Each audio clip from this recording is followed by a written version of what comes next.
ನಮಸ್ಕಾರ ವೀಕ್ಷಕರೇ, ಕಲರ್ಫುಲ್ ಅಡ್ಡಾಗೆ ಸ್ವಾಗತ.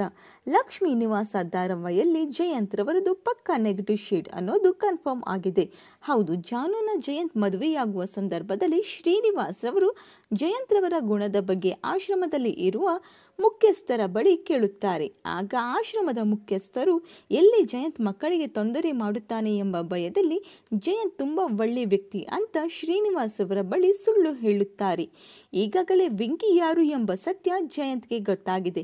ಹೌದು, ವೆಂಕಿ ಹಾಗೂ ಜಯಂತ್ ಒಂದೇ ಆಶ್ರಮದಲ್ಲಿ ಇದ್ದ ಹುಡುಗರು. ಬಾಲ್ಯದಲ್ಲಿ ಇವರಿಬ್ಬರು ಪ್ರಾಣ ಸ್ನೇಹಿತರಾಗಿ ಇರುತ್ತಾರೆ.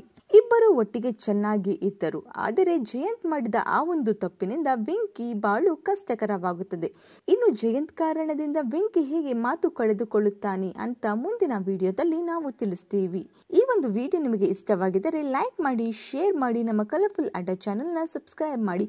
ಹಾಗೆ ನಿಮ್ಮ ಅನಿಸಿಕೆಗಳನ್ನು ಕಮೆಂಟ್ ಮೂಲಕ ತಿಳಿಸಿ. Thank you.